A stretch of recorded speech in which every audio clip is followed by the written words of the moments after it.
बताइए कि अगर अब प्रशांत भूषण और शांति भूषण इस बात को एक्सेप्ट कर लें तो क्या अमर सिंह आज की डेट में उन्हें माफ कर देंगे? हम उनसे नाराज ही नहीं, हमारी उनके साथ पूरी सहानुभूति है।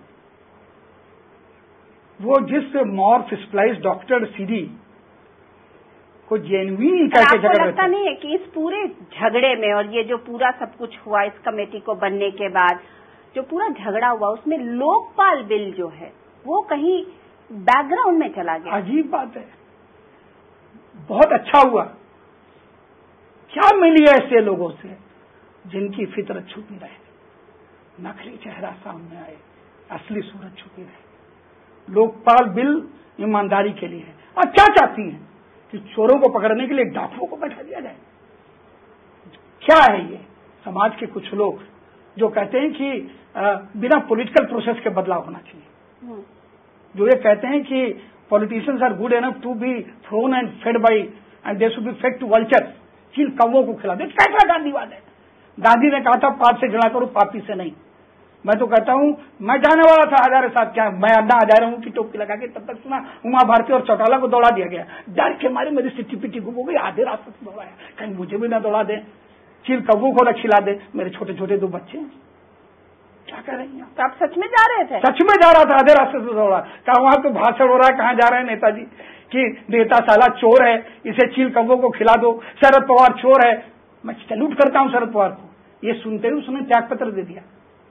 हरिदास मुद्रा कांड हुआ नेहरू जी के टाइम में, फिरोज गांधी ने उठाया, टीटी कृष्णमाचारी ने त्याग पत्र दिया।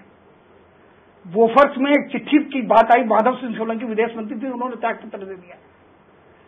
कृष्ण मेनन और नेहरू जी की दोस्ती इतनी मशहूर है कि 3 मूर्ति भवन के सामने उनका मकान था ताकि नेहरू जी चले जाएं टहलते हुए, अब मेनन साहब आ जाए।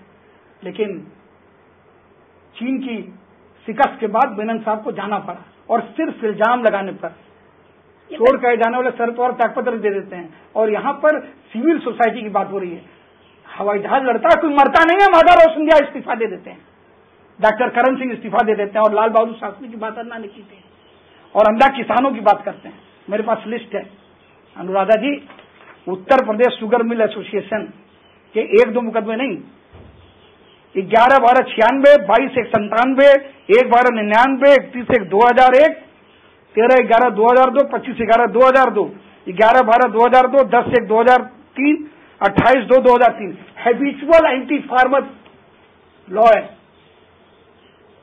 अन्ना हजारे जी, देश के आधुनिक गांधी, ये 2 पन्ने की रपट दे रहा हूं आपको, इस पर एक अलग से कार्यक्रम कीजिए। ये भूसर बंधु अन्ना हजारे के, गांव में रहने वाले अन्ना हजारे के प्रिय किसानों के खिलाफ हैबिचुअली मुकदमा लड़ते हैं, और भव्य तालिकाओं में वैभव का क्रूर अट्टहास करने वाले धन पशुओं की वकालत है, और इसलिए इनके पास 180 करोड़ रुपए है। अगले हफ्ते किसी नई पर्सनालिटी के साथ मैं अनुराधा प्रसाद आमने सामने में आपसे फिर मिलूंगी। तब तक के लिए नमस्कार।